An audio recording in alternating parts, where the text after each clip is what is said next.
So even though we only had 2 baseball games yesterday, we have a lot to talk about and break down. The Mets were a game away from being sent home, and their starting pitcher, David Peterson, he was pretty fired up. He had some choice words for Max Muncy, of all people, playoff Stanton. He did his thing again, but so did the pesky Guardians. They yet again needed Clase to save their comeback attempt, but Emmanuel Clase jinxed himself in the worst way possible. He went on Instagram flexing all of his accolades after giving up back-to-back home runs to Judge and Stanton. And I'm not going to spoil it, but he's on the verge of blowing another game. We're going to talk about all of that and more in today's MLB Recap. And guys, don't forget that recap is brought to you by SeatGeek. Save yourself $20 off all of your sporting tickets and concerts using code Fuzzy. And if you've never tried Underdog Fantasy, my favorite daily fantasy app, if you sign up today, they'll give you a free Aaron Rodgers pick'em up to $1,000 in bonus cash. They have free promos every single day of October. They call it Boosttober. Don't miss out. Download Underdog Fantasy with code Fuzzy. And without further ado, let's talk about some baseball. Moments after the entire crowd was singing My Girl, that is Francisco Lindor's walk-up song, he singled to kickstart game number 5 of the NLCS. Brandon Nimmo, he then took 4 balls for a walk, so Jack Flaherty, he's already on the ropes, and the polar bear really made him pay. It's cold out, but that's when polar bears thrive.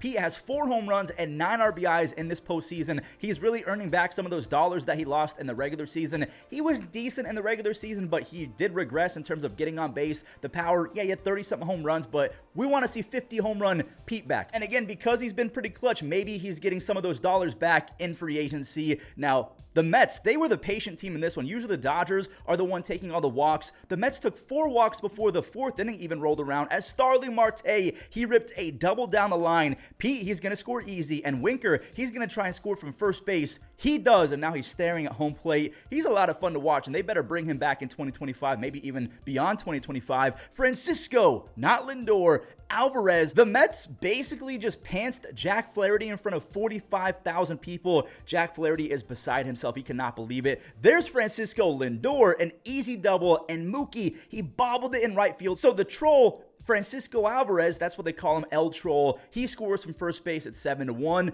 make it 8-1. Brandon Nimmo with an RBI scorcher. The Mets scored 9 runs total their first 4 games. They had 8 in 3 innings. Brett Honeywell, he really saved the Dodgers bullpen. He essentially pitched the rest of the game. And Andy Pages, he put the Dodgers on his back offensively. He pimped a long solo home run. And Francisco Alvarez had some words for him at home plate. It's probably like, hey bro, scoreboard, stop pimping home runs when you're down by 800. But credit to Pages, he kind of just shoot him off. Nothing happened. Benches did not clear anything like that. And Pages was not done there. Neither were the Mets with scoring. Pete, he got hit by a pitch. Jesse Winker, you got to give this guy 2 years, $25 million as Jeff McNeil, he skied a long RBI sac fly. Winker, he scores after the triple, so that is a 10 spot. But Reed Garrett stunk it up again. He hit Enrique Hernandez, then Max Muncy took a walk, and Pedro Pages, the rookie, sheesh, he tossed his bat backwards, and I'm pretty sure that was in an effort to get it in Francisco Alvarez's face. Kind of a funny throwback from the fan, just a lazy, but it was the Chris Paul meme. I don't think that he was doing that to show up the Mets in general. I think that was just for Francisco Alvarez. There's Mookie. Mookie did it again. That's his 4th of the postseason, so he ties Tatis and Alonso for the most of the playoffs so far. And it's back to a 6-run game as Jeff lifted his 2nd RBI sac fly, and Alonso and friends, they teamed up again. Alonso had a bloop, and Winker, he dented that right field wall. He was on base 4 times, and speaking of 4, Starling Marte, I believe, had a 4-hit game. He makes it 12 runs. The series is now tied 3-2 after Edwin Diaz got the final 6 outs, and Mets fans were like, why would we do that? Well, there's a day off. He hasn't really pitched in 4 days. And also, by the way, before we talk about the Peterson versus Muncy, the Mets just became the 11th team ever to go a playoff game without striking out one single time. Now, during that game, David Peterson, the starter for the Mets, got Max Muncy to ground out, and then he said to Max Muncy, sit down, with a very choice word after that. Now, to me, I don't know if this is anything recent, or maybe it goes back to last year in April 17th, 2023, Max Muncy pimped a game-tying home run off of David Peterson, and Muncy really pimped it. He enjoys his home runs. That's why Madison Bumgarner took an issue with him one time, and Muncy said, go get the ball out the water. Pitchers do not have short memories when it comes to pimped home runs and you staring at them. Remember Bryce Harper versus Hunter Strickland? That spanned years. So I wanted to kind of show that real quick. David Peterson, he was telling Max Muncy to sit down. You know what?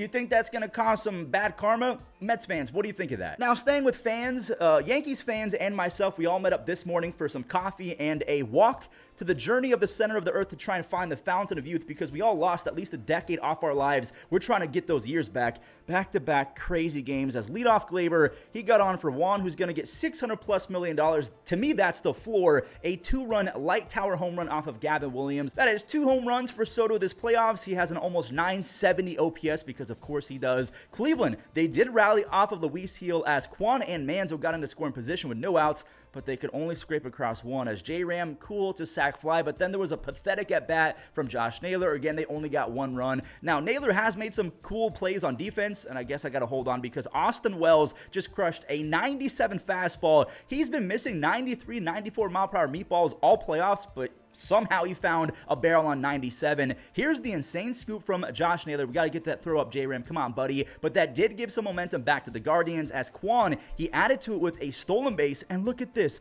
Josh went full Vladimir Guerrero Sr. or MLB The Show, whatever you want to call it. That ball was 18 feet outside, an RBI dunk shot from the heavens. Like, the baseball gods had to have felt bad for Josh Naylor, because how in the world did that actually land? Now, the Yankees got right back to it, and crazy to say, it was off Cade Smith, the real-life Terminator. And he's got to be tired because it genuinely feels like he's been in every single game dating back to the Tiger series, and he's been historically good, but throwing 92, 93 to Stanton is not going to work out, and they should have just intentionally walked him after seeing him throw 92, 93. Stanton now has 7 base hits versus Cleveland in the playoffs for his career. All 7 base hits have been home runs, so despite the fact that he's hitting under 200 versus Cleveland in October, he has 7 home runs, 14 RBIs, and a 1.0 OPS. But check this out.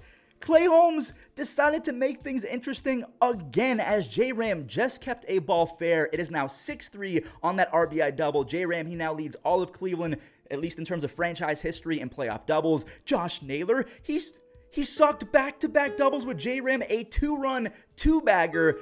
Mark Leiter versus Jhonkensy Noel with 2 on. Did you guys hear it again? I can hear it again. The sweet sounds of Christmas. Dude, that cameraman deked us out so bad. Someone needs to sue that man, and he needs litigation immediately for emotional distress. Andres, he strikes out. That is a big way to end the inning from Leiter as Bo, I'm going to show the 8th inning. He doubled. He made it to 3rd on a Rocchio grounder, which is scary because I thought you're not supposed to run at a ball in front of you, but he does make it. This was also scary. David Fry had a dribbler. Leiter kicked it around. There was a bare hand to Rizzo, who olayed it.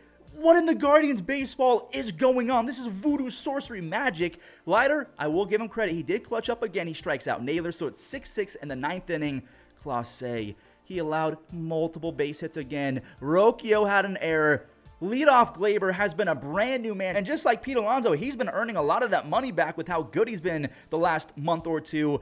Clase has now allowed 8 earned runs in the playoffs. He allowed 5 earned runs all regular season long. Maybe he jinxed himself. I don't know. But to end the game, Jhonkensy Noel took a walk.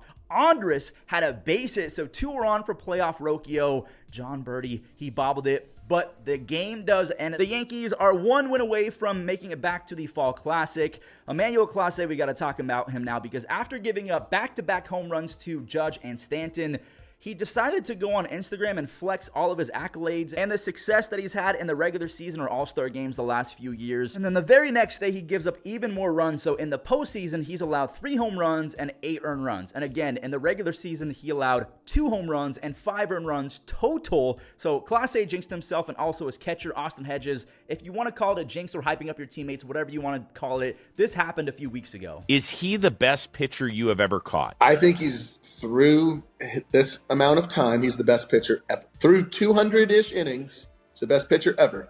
I would love to compare the numbers. He's better in Mariano, which is like, I don't know how to compare to anybody. Just for, you need 3 outs. That guy, that's the best pitcher of all time to get 3 outs. You guys know I am a Guardian fanboy through and through, but we got to stop with the Mo comparisons after what Clase just did. Mo, he gave up 11 earned runs total over 140 playoff innings. Emmanuel has allowed 8 earned runs this postseason alone, so unless he goes for a 0 ERA the next 20 seasons, you got to stop those comparisons ASAP. I get the regular season numbers, but in totality, no. All the games are over, so it is time to guess the batter as well as the pitcher. I'm going to show you guys that one more time, and we'll come back to the batter because I want you guys to think about this. I know exactly who that is.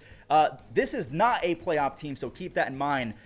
Is this Charlie Morton? I'm pretty sure this is Charlie. Let me go Charlie Morton. My keyboard has to wake up, so we're going to go Charlie Morton. All right, so that's not Charlie Morton. They must be watching my videos or something because I think they just gave us 2 non-playoff guys after giving us only playoff guys the last few days. This is a Cubs player. This is Hendricks. This is Kyle Hendricks. They stumped me. They used my own. I thought I found a trend. I thought that they were tipping. Okay, so the Cubs did not make the playoffs and they gave us Kyle Hendricks. And then this guy is Alec Thomas, who also did not make the playoffs. They're watching these recaps. They did this on purpose. How do you go from, 20 consecutive playoff players in a row to 2 straight non-playoff guys? That was on purpose. Well, everyone, that does it for today's MLB recap. I hope that you guys have been enjoying these videos. If you have, don't forget to leave a like on the video. Subscribe if you're brand new. Use code Fuzzy on SeatGeek and Underdog Fantasy. Stay safe and enjoy the rest of your day.